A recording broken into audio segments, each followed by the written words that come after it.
This video contains news and analysis related to a recent terror attack in Kashmir.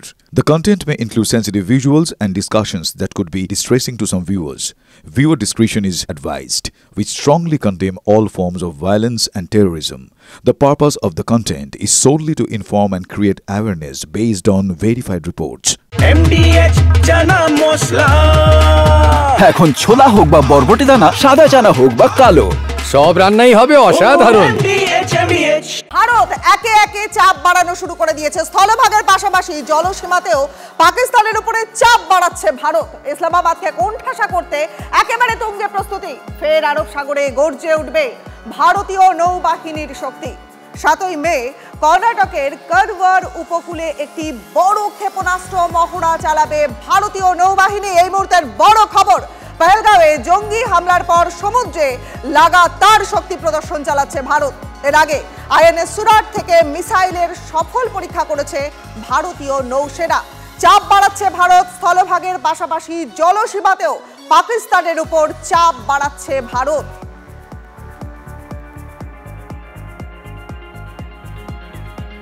আর শুধুমাত্র সকালেই নয়, গঙ্গা এক্সপ্রেসওয়েতে রাতের মহড়াও সেরে রাখছে ভারতীয় বায়ুসেনা। অর্থাৎ বুঝতেই পারছেন যে সেনার তরফ থেকে সমস্ত রকম প্রস্তুতি তুঙ্গে। একের পর এক সুখোই 30, রাফাল থেকে জাগুয়ার রাতে পরপর যুদ্ধ বিমান এক্সপ্রেসওয়ে ছুঁয়ে টেক অফ করে। সুপার জি-130 হারকিউলিস যুদ্ধ বিমান, আর সেই যুদ্ধ বিমানটিও রাতের অন্ধকারে এক্সপ্রেসওয়ে ছুঁয়ে টেক অফ করলো। ভারতীয় বায়ুসেনার এই যুদ্ধ বিমানটি রাতের অন্ধকারে রসদ পৌঁছে দিতে ঠিক কতটা সক্ষম সেটাও এই মহড়ার মাধ্যমে বুঝে নেন বায়ুসেনার আধিকারিকরা। ছবি দেখছেন দুটো পাশাপাশি, সকালের এবং রাতের ছবি। রাজপথে যুদ্ধ বিমান, শুধুমাত্র সকালেই নয়, গঙ্গা এক্সপ্রেসওয়েতে রাতের মহড়াও সেরে রাখলো ভারতীয় বায়ুসেনা। স্থল সেনার পাশাপাশি বায়ুসেনাও কিন্তু একইভাবে তৎপরতা দেখাচ্ছে। একের পর এক সুখোই 30, রাফাল, জাগুয়ার রাতে পর যুদ্ধ বিমান এক্সপ্রেসওয়ে ছুঁয়ে টেক অফ করলো। একের পর এক এক্সপ্রেসওয়ে, গঙ্গা এক্সপ্রেসওয়ে রাতের মহড়া সেরে রাখলো ভারতীয় বায়ুসেনা। একের পর এক সুখোই 30, রাফাল, জাগুয়ার ছবি দেখছেন। একটার পর একটা ফাইটার জেট। ভারত যে সম্পূর্ণরূপে প্রস্তুত সেই ছবি এই মুহূর্তে আপনাদের জন্য। পহেলগাঁওয়ে হামলার আবহে অস্ত্র ভান্ডারকে আরো শক্তিশালী করার পথে রয়েছে ভারত। 63,000 কোটি টাকার চুক্তি, আর এ যাবৎকালে আর্থিক দিক থেকে সব থেকে বড় ডিল, যার মহড়া দেখা গেল উত্তরপ্রদেশের আকাশে। সেনা সূত্রের খবর যে ভারতীয় নৌবাহিনীর 22টি 1 আসন বিশিষ্ট রাফাল মেরিন ফাইটার জেট এবং 4টে 2 আসনের বিমান পাবে। এছাড়াও চুক্তির মধ্যে রয়েছে রক্ষণাবেক্ষণ, নৌসেনাদের প্রশিক্ষণও। আকাশে ভারতের এই কেরামতি কতটা চিন্তায় ফেলছে পাকিস্তানকে, এই নিয়ে আমরা কথা বলেছিলাম বিশেষজ্ঞদের সঙ্গে। কি ব্যাখ্যা তাদের, শুনুন। পাকিস্তানকে বিভিন্ন দিক থেকে সাইবার হ্যাকিং হচ্ছে, সাইবার অ্যাটাক করে ব্যাংক অফ পাকিস্তান হ্যাক হয়েছে, টেলিকমিউনিকেশন রেল ব্যবস্থা বিপর্যস্ত। তো this is also a part. শাহজাহানপুরের রাস্তায় যে ন্যাশনাল হাইওয়েতে দেখাচ্ছে টেক অফ ল্যান্ডিং, এটাও একটা পার্ট। এগুলো যত দেখবে পাকিস্তানের সেনাবাহিনী, তারা নিজেরা জানে সেটা কোন জায়গায় রয়েছে। একেবারে প্রাক্তন এনএসজি কর্তা তিনি কিন্তু বুঝিয়ে দিলেন যে এই ধরনের কৌশল যত পাকিস্তান দেখবে ততই বুক কাঁপবে পাকিস্তানের। আমরা যখন পাকিস্তানের উপরে আক্রমণ করি, আমাদের ওয়ান অফ দ্য টার্গেট থাকে ওদের রানওয়ে গুলোকে নষ্ট করে দেওয়া। সিমিলারলি পাকিস্তানও চেষ্টা করে কি রানওয়ে গুলোকে ধ্বংস করার ভারতীয়দেরকে। তো এটা একটা প্রাইম টার্গেট থাকে। তো আমরা যে প্রস্তুতি করছি কি যদি যুদ্ধ হয় তো আমাদের যে ফ্লাইং মেশিনস গুলো রয়েছে, যেগুলো এয়ারক্রাফট রয়েছে, সেগুলো ন্যাশনাল হাইওয়েজ এর মধ্যে ল্যান্ড করার জন্য ওরা তৈরি থাকার একটা প্রস্তুতির জন্য থাকে। অবসরপ্রাপ্ত বায়ুসেনা কর্তা তার বক্তব্য আপনারা শুনলেন। দেখুন, কাঁপুনির কিন্তু আরো অনেক কিছু বাকি রয়েছে।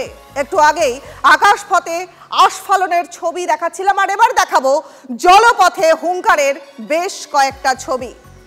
আরব সাগরে যুদ্ধের দামামা। এবার পাক নৌবাহিনীকে সাবধান করলো ইন্ডিয়ান নেভি।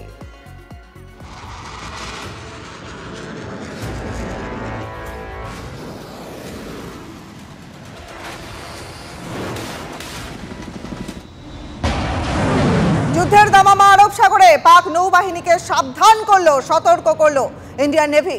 পাক নৌসেনার মহড়া চলাকালীন আরব সাগরে নতুন যুদ্ধ জাহাজ পাঠালো ভারত। ব্রহ্মস সুপারসনিক মিসাইল দিয়ে নজরদারি চলছে। পাক নৌবাহিনীর থেকে মাত্র 80 নটিক্যাল মাইল মানে মাত্র ওই 157 কিলোমিটার মতো দূরে রয়েছে ভারতের একাধিক যুদ্ধ জাহাজ। রুদ্রমূর্তিতে ভারতীয় রণতরীগুলি করাচির নৌঘাটির মুখোমুখি হয়েছে।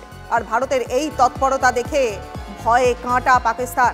তড়িঘড়ি যাবতীয় যুদ্ধজাহাজ ওই এলাকায় মোতায়েন করেছে।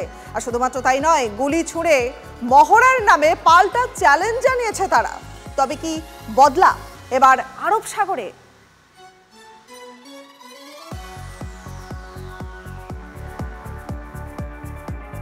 দুদেশের যুদ্ধজাহাজ মুখোমুখি, দূরত্ব কমতে কমতে নেমে এসেছে মাত্র 157 কিলোমিটার। মানে ধরুন এই কলকাতা থেকে কাঁথি 157 কিলোমিটার দূর।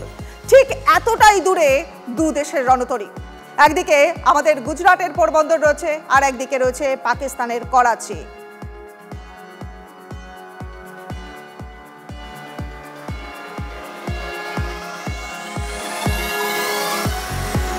নৌসেনার গর্জন। গত 23 এপ্রিল আইএনএস বিক্রান্তকে আরব সাগর রওনা দেয়, যা বিমানবাহী রণতরী। আর এই বিমানবাহী রণতরীটির সঙ্গে থাকা আইএনএস সুরাট যুদ্ধজাহাজ ধ্বংসকারী একাধিক ক্ষেপণাস্ত্রের সফল পরীক্ষা চালায়। এলাকাটা করাচির কিন্তু খুব কাছে, একেবারেই কাছাকাছি করাচির। পাশাপাশি ডেস্ট্রয়ার রয়েছে এবং ফ্রিগেট ক্লাসের যুদ্ধজাহাজকেও আরব সাগরে মোতায়েন করা হয়েছে। আর শুধুমাত্র যুদ্ধ জাহাজ ধ্বংসকারী হাতিয়ার ব্যবহার করাই নয়, করাচি বন্দরের কাছাকাছি ব্রহ্মস সুপারসনিক ক্রুজ মিসাইলের পরীক্ষাও চালিয়েছে ভারতীয় নৌবাহিনী।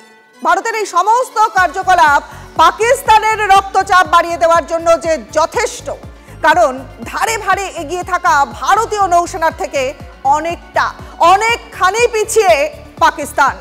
আমাদের সঙ্গে এটে ওঠা তাদের যে ক্ষমতার বাইরে দুঃসাধ্য, তা তো বিলক্ষণই জানে ইসলামাবাদ।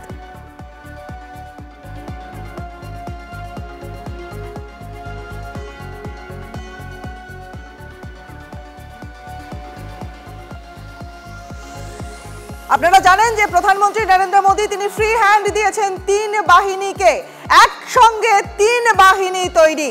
আর এবার পালা মুখের ওপর জবাবে। বোফোর্স এবং হাউজারের মতো কামান মোতায়েন করা হয়েছে ভারতের সীমান্ত চৌকিতে, যাতে কোনোভাবে স্থলপথে যদি কোনোভাবে পাকিস্তান কোনো মিস অ্যাডভেঞ্চার করতে চায় তার যোগ্য জবাব দেওয়া সম্ভব হয়। অন্যদিকে যুদ্ধ বিমান তারা যমুনা এক্সপ্রেসওয়ের বুকে মহড়া সারছে। গোটা দেশের মাথার ওপর দিয়ে তাদের যে শক্তি, সেই শক্তি তারা পরখ করে দেখাচ্ছে, গোটা বিশ্বকে বার্তা দিচ্ছে। নৌশক্তিতেও কিন্তু পিছিয়ে নেই ভারতীয় নৌসেনা। আরব সাগরে ফ্রিগেট, ডেস্ট্রয়ার, নিউক্লিয়ার সাবমেরিনের যে বহর, সেই বহর ক্রমাগত তাদের শক্তি বৃদ্ধি করছে এবং পাকিস্তানকে স্পষ্ট বার্তা দিচ্ছে স্থল, বায়ু বা নৌ যে কোনো পথেই কিন্তু প্রত্যাঘাত হানতে পারে ভারতীয় বাহিনী। আর সেখানে নৌশক্তির একটা বড় ভূমিকা থাকতে পারে, কারণ এর আগের বিভিন্ন এই ধরনের প্রত্যাঘাত পর্বে, যুদ্ধ পর্বে ভারতীয় সেনা এবং বায়ুসেনা যেমন বড় ভূমিকা ছিল, এবারে কিন্তু ভারতীয় নৌসেনারও আরেকটা বড় ভূমিকা তারা নিতে পারে। কারণ ভারতীয় নৌবহর এই মুহূর্তে দক্ষিণ এশিয়ায় অন্যতম শক্তিধর নৌবহর হিসেবে পরিচিত। তাদের যে নিউক্লিয়ার সাবমেরিন রয়েছে, যে ফ্রিগেট রয়েছে, যা ডেস্ট্রয়ার রয়েছে এবং বিমানবাহী যে যুদ্ধ জাহাজ রয়েছে, সেগুলো আন্তর্জাতিকভাবে সেগুলো স্বীকৃত যে এবং তাদের যে শক্তি ইতিমধ্যেই কিন্তু বহুবার পরীক্ষিত। আর সেই জায়গা থেকে ভারতীয় নৌসেনাও পাকিস্তানের কিন্তু ঘুম কাটছে। ক্যামেরায় তুষারের সঙ্গে সিজার, TV9 বাংলা, কাশ্মীর। ভয় কাঁপছে পাকিস্তান। তাদের হাতে অস্ত্র রয়েছে ঠিকই, কিন্তু সেই অস্ত্র ব্যবহার করতে পারবে না।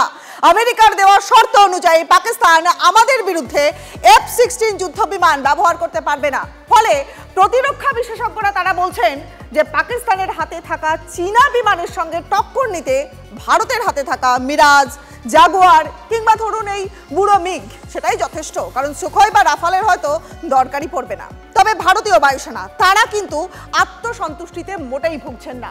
তারা ভবিষ্যতের কথা মাথায় রাখছেন এবং ভবিষ্যতের কথা মাথায় রাখতে হবে। শুধুমাত্র পাকিস্তানকে নিয়ে ভাবতে গিয়ে চীনকে ভুলে গেলে তো চলবে না।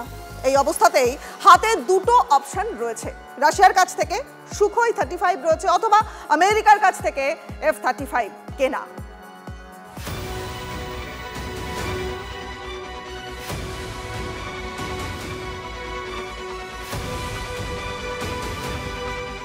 অন্য কোনো দেশের সঙ্গে যৌথভাবে নয়, 100% ভারতীয় প্রযুক্তিতে ভারতেই তৈরি হবে পঞ্চম প্রজন্মের যুদ্ধবিমান।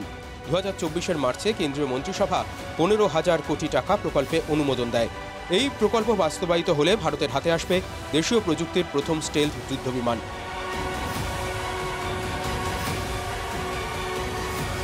নতুন প্রজন্মের এই যুদ্ধবিমান তৈরির পুরো দায়িত্বে defence research and development organisation বা DRDO। যুদ্ধবিমানটি তৈরি করবে রাষ্ট্রায়ত্ত সংস্থা HAL। কেমন হবে ভারতের নিজস্ব স্টেলথ যুদ্ধবিমান? প্রকল্পের ডিরেক্টর রাজেন্দ্র নীলির দাবি, ভারতের স্টেলথ দুনিয়ার উন্নত যুদ্ধবিমানের সঙ্গে টেক্কা দেবে। এতে এমন প্রযুক্তি থাকবে তা দুনিয়ার যে কোনো দেশের রেডারকে এড়িয়ে হামলা চালাতে পারবে। আমরা এমন বিমান তৈরি করব যা অন্তত 2 ডজন অস্ত্রশস্ত্র বহন করতে পারবে। DRDO সূত্রে খবর, প্রাথমিকভাবে পঞ্চম প্রজন্মের স্টেলথ যুদ্ধবিমান তৈরি হতে 5 বছর লাগবে। তারপর আরও 5 বছর ধরে সেটি ওয়ার রেডি করে তোলার কাজ চলবে। যতদিন সেটা না হচ্ছে ততদিন আপগ্রেডেড সুখোই ভারতীয় সেনার ভরসা। 2024 ফেব্রুয়ারিতে বায়ুসেনার হাতে থাকা সুখোই যুদ্ধবিমানগুলির আধুনিকীকরণের কাজ শুরু হয়েছে। সুখোইয়ের সঙ্গে জুড়ছে ব্রহ্মস। 2022 29 ডিসেম্বর সুখোই MK-30 থেকে ছোড়া ব্রহ্মসের আধুনিক ভার্সন নিখুঁত লক্ষ্যে আঘাত করে। তখনই বোঝা গিয়েছিল এই জুটি অসাধ্য সাধনের ক্ষমতা রাখে। তাই এবারে এই জুটি ঘিরে আরও বড় ভাবনা প্রতিরক্ষা মন্ত্রকের। সুখোই MK-30 যুদ্ধবিমানে ব্রহ্মস, 100 সুখোইয়ে জুটছে ব্রহ্মস। প্রতিরক্ষা মন্ত্রক সূত্রের খবর, দেশের 6টি বায়ুসেনা ঘাঁটিতে সুখোইকে ব্রহ্মস রেডি করে তোলার কাজ শুরু হচ্ছে। আগামী 3.5 বছরে সেই কাজ শেষ করার পরিকল্পনা নেওয়া হয়েছে। লাইন অফ কন্ট্রোল ও লাইন অফ অ্যাকচুয়াল কন্ট্রোলের পাশাপাশি ভারত মহাসাগরে ভারতীয় জলসীমা সুরক্ষায় রয়েছে সুখোই MK-30। সেনা কর্তাদের বক্তব্য, জলসীমা ও স্থলসীমায় একই রকম কার্যকর সুখোই ও ব্রহ্মসের জুটি। ব্রহ্মসের পাল্লা 400 কিলোমিটার। সুখোই থেকে ভারত মহাসাগরের অনেকটা ভেতরে আঘাত করতে পারে ব্রহ্মস। সুখোই থেকে ছোড়া ব্রহ্মসের সাফল্যের হার 93%। সুখোই 30 MKI এই মুহূর্তে ভারতের হাতে থাকা সবচেয়ে শক্তিশালী যুদ্ধবিমানগুলির অন্যতম। ব্রহ্মস শুধু ভারতের নয়, পৃথিবীর সবচেয়ে শক্তিশালী ক্রুজ ক্ষেপণাস্ত্র। ভারত রাশিয়া যৌথ উদ্যোগে এই ক্ষেপণাস্ত্র তৈরি করা হয়েছিল। শব্দের গতির প্রায় 3 গুণ বেগে এই ক্ষেপণাস্ত্র ধেয়ে যায় লক্ষ্যের দিকে। প্রথাগত বিস্ফোরক বা পরমাণু অস্ত্র নিয়ে আঘাত হানতে বহু দূরের লক্ষ্যবস্তুতে নিখুঁত আঘাত হানতে পারে এই ব্রহ্মস। ভারতীয় বায়ুসেনার অবসরপ্রাপ্ত প্রধান RKS ভাদোরিয়ার বক্তব্য, BrahMos ready Sukhoi deadly combination. 2.5 ton ওজনের ব্রহ্মস ক্ষেপণাস্ত্র ও সুখোই MK-30 যে কোনো দেশের প্রতিরক্ষা ব্যবস্থাকে গুঁড়িয়ে দিতে পারে। অবসরপ্রাপ্ত বায়ুসেনা কর্তা ও প্রতিরক্ষা বিশেষজ্ঞরা বলছেন, এবার যুদ্ধবিমানের দৃষ্টিসীমার বাইরে থাকা লক্ষ্যবস্তুকেও ব্রহ্মস ছুড়ে গুঁড়িয়ে দিতে পারবে। যেসব লক্ষ্যবস্তু অত্যন্ত শক্তিশালী এয়ার ডিফেন্স ব্যবস্থার আওতায় রয়েছে সেখানেও ব্রহ্মস হামলা চালাতে পারবে সুখোই। সোমনাথ ভট্টাচার্য, TV9 বাংলা। সীমান্তে যখন টেনশনের পরিস্থিতি, ভারত পাক যুদ্ধ পরিস্থিতির মধ্যে এবার চীনের পাক প্রীতি। পাকিস্তানকে PL-15 ক্ষেপণাস্ত্র দিল চীন। ভারতের সঙ্গে LOC-তে উত্তেজনার আবহেই এলো এই ক্ষেপণাস্ত্র। পাক চীনকে মুখের উপর জবাব দিতে তৈরি ভারতের ব্রহ্মস মিসাইল। ভারতের হাতে রয়েছে অগ্নি, পৃথ্বী, সূর্য, প্রলয়ের মতো ভয়ঙ্কর মিসাইল।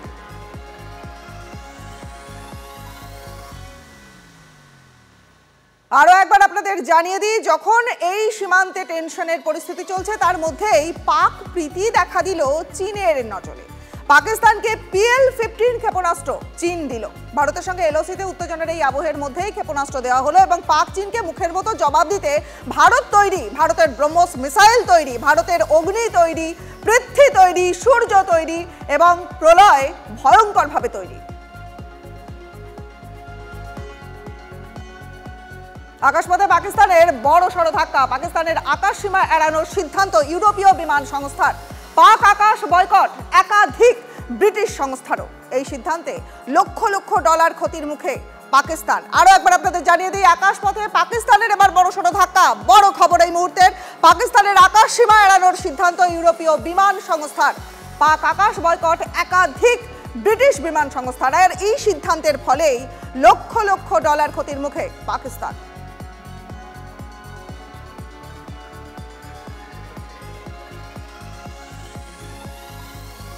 ফের জঙ্গি ঢুকিয়ে নাশকতার চক্রান্ত। পাকিস্তানের বেয়াদপি সেটা যেন চলছেই। কাশ্মীরে স্থানীয় জঙ্গিদের সংখ্যা এখন হাতে গোনা। অভাব পূরণে প্রশিক্ষিত জঙ্গি পাঠানোর ষড়যন্ত্র করছে পাকিস্তান। লস্কর, জৈশ, টিআরএফ জঙ্গিদের পাঠানোর ষড়যন্ত্র করছে এবার পাকিস্তান। কোমর কষে জঙ্গি দমন অভিযানে ঝাঁপিয়ে পড়ল ভারত। ফের জঙ্গি ঢুকে নাশকতার চক্রান্ত চলছে। পাকিস্তানের বেয়াদবি চলছেই, কারণ কাশ্মীরে স্থানীয় জঙ্গিদের সংখ্যা যেহেতু এখন হাতে গোনা, তাই সেই অভাব পূরণ করবার জন্য প্রশিক্ষিত জঙ্গি পাঠানোর ষড়যন্ত্র করছে পাকিস্তান। জৈশ, টিআরএফ, লস্কর জঙ্গিদের পাঠানোর ষড়যন্ত্র করছে পাকিস্তান, আর কোমর কষে এই জঙ্গি দমন অভিযানে ঝাঁপিয়ে পড়েছে ভারত। আরে কম দে কিন্তু খাঁটি দে। MDH কাশ্মীরি লাল লঙ্কার গুঁড়ো।